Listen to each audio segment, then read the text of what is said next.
Howdy, this is Eric, Lonestar Acoustics, and working a late one tonight. Overnight job here down in San Antonio, Texas. QT600 along with over 60 emitters. We're using 4 of the zones, and I just wanted to let y'all see how everything's looking. So here's the control module, QT600. Everything's set. We're still going to dress these cables, make it look real nice here in a little bit.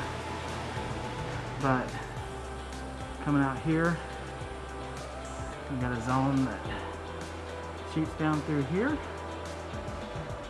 We've got another zone that does some of these hallways.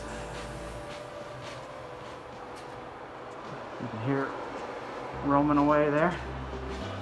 And then we did all of these offices, 2 per office. This company just moved in about a week and a half ago.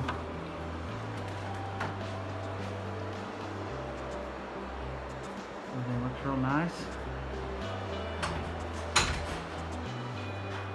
We're almost down through here. We got this one row left.